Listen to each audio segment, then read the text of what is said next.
Ito po isang motherboard ng PS5. Ang problema niya, pag pinus mo yung power button, nagdidip lang. Walang ilaw sa LCD, sa yung LED niya. Walang nangyayari. Pag pinupus mo lang yung power button saka yung eject, nagdidip lang. So,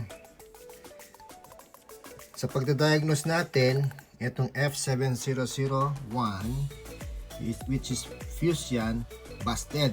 So, open siya. Ngayon, bakit na busted? Kaya, iniisip natin yon somewhere sa motherboard ay meron shorted, no?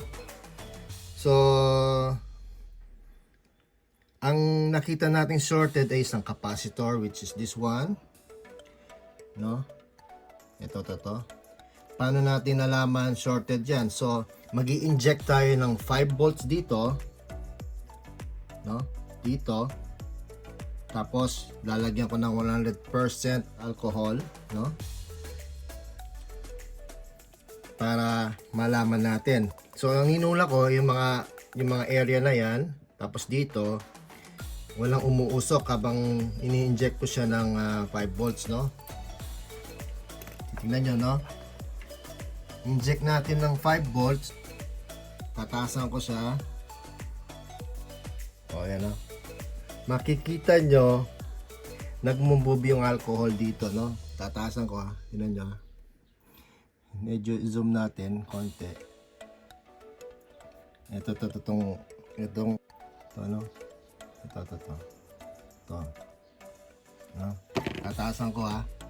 Ayun, nagre-react, oh. Nagiging dry siya. So, ibig sabihin, shorted yung capacitor na yan. No? Maliban dyan, wala na akong makita na ibang shorted. Yan lang, yung isang capacitor na yan. So, papalitan natin yan, then tignan natin mamaya. Ayan po, napalitan na natin yung fuse. Isang wire na maliit. Na kung nakikita nyo dyan, ayan siya, oh. Then, yung capacitor kanina na nandito ay napalitan na natin. Yan, oh. This one.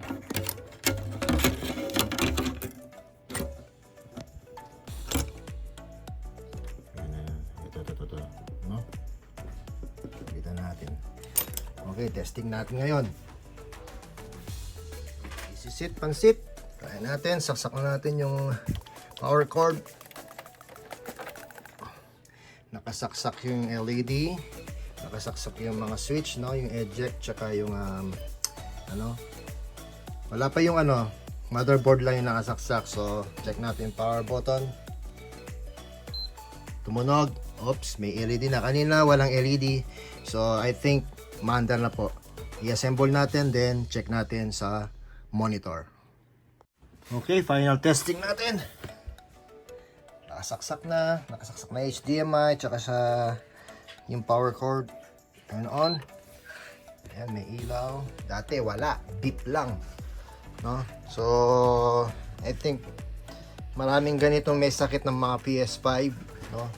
Sana makatulong itong video na to.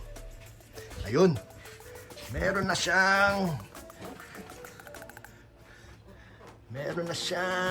video. Lumabas na sa TV. Yan.